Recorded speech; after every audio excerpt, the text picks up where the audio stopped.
A family of 5. They're at a wild safari park, and they're near some cheetahs. Let me just say this up front.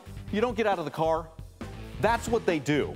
And it surely turns into a harrowing experience. Let's bring in friend of the program, Dave Salmoni, Animal Planet's large predator expert. Can we start there? You don't get out of the car on one of these safari deals?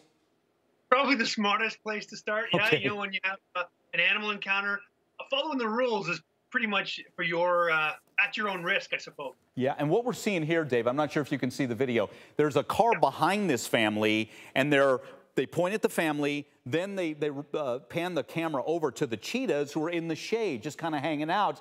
And this, by the way, is a family of 5 with little ones, toddlers. And as this is playing out, what do you think the cheetahs are thinking? I mean, are they even noticing? Yeah, I think it's pretty clear as you see things escalate. As soon as the people realize what's going on, they start acting like prey. They start running. And as soon as you're running from a cheetah, they're the fastest land mammal on the planet, they start chasing. So then now they're prey. And what you first see is they're actually all trying to separate that one toddler from the adult because that's what they do. They look for that one that is a little bit weaker than the others. Yeah, here's a little bit what you're talking about, Dave, the moment of truth here, where, again, they're out. Those cheetahs we were watching in the shade, now they're ready to pounce on this family. So you're saying already that instinct of the cheetah is to go for the most vulnerable in this family. Right. So this is clearly not a purely wild situation. In the wild, a cheetah would actually run from someone walking on ground because they're persecuted in Africa, whereas these guys probably, because it's a little bit more semi-captive area, they've lost their fear of humans. So now they're starting to say, well, is it food? Is it danger? Let's chase the smallest thing. The instincts of that woman who stops and swipes at the cat is probably what saves this from getting into a real tragedy. Any level of aggression towards a lean, small animal like a cheetah. Cheetahs are never the biggest. They're not lions. They're not hyenas. They're not lions. They're always used to worrying about their own safety.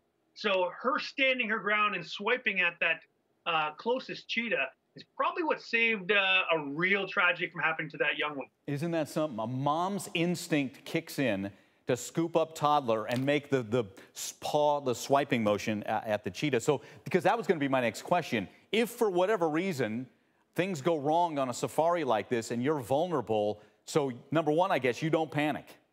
Yeah, don't panic. And you can't outrun a predator. So running from a predator, it just makes you more like prey. I always tell people, stand your ground. And in that case, they would have all come together in a group, shoulder to shoulder. They look like one big mass rather than a whole bunch of little identifiable masses. And then everybody act as crazy and aggressive as they can to start to get that predator to start thinking, well, this isn't prey that I want to risk going after. Wow. And just as you were talking there, we had that one last moment where the one cheetah looked really close and made kind of a lunging motion, but I think that's when Mom stood her ground, as you said. Dave, great talking to you as always, and we are thankful this family of 5 made it out. A lot of lessons to learn out of that one for sure.